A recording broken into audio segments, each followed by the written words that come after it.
Obviously, what he said in the press conference was of real concern because he said, in effect, that they were holding up funding going to Ukraine, in part based upon a desire to have Ukraine carry out an investigation with regards to the 2016 election.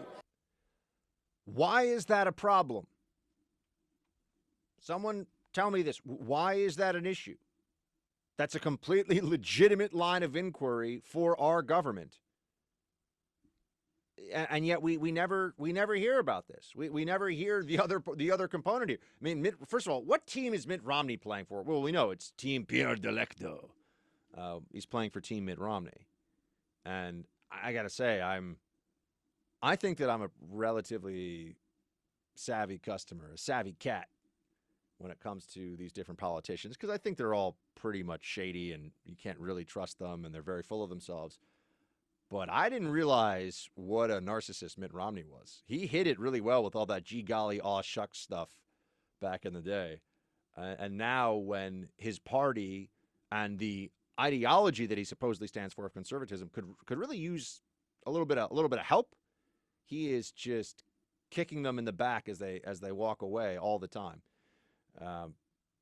But the way that they've attacked this Mick Mulvaney press conference, where he's trying to have a nuanced discussion about a very complicated issue, which is what really does make foreign policy tick? What makes it work? How do you do this? How do you negotiate? How do you interact with foreign counterparts to get them to do what you want them to do? And where do we draw the lines about what is acceptable and unacceptable in terms of how it may benefit those different actions that you take, how it may benefit a particular president of a particular party? We haven't seen much of an explanation of that, have we? An investigation of 2016 election interference that touches upon anything involving Ukraine is completely and utterly legitimate, and using leverage that the United States government uses all the time for different reasons in foreign policy, using leverage to that end is not a crime. It's not even a problem.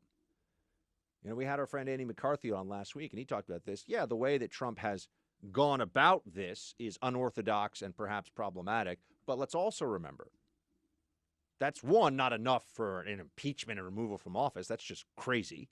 And two, Trump cannot trust the people within the process that have been handed over to him in the federal government in many cases, as we have seen.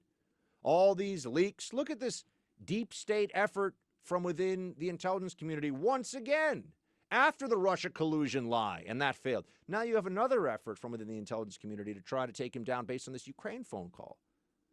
Someone who secondhand heard something about something involving a conversation between the president and his Ukrainian counterpart, Zelensky. Of course the president doesn't trust these people.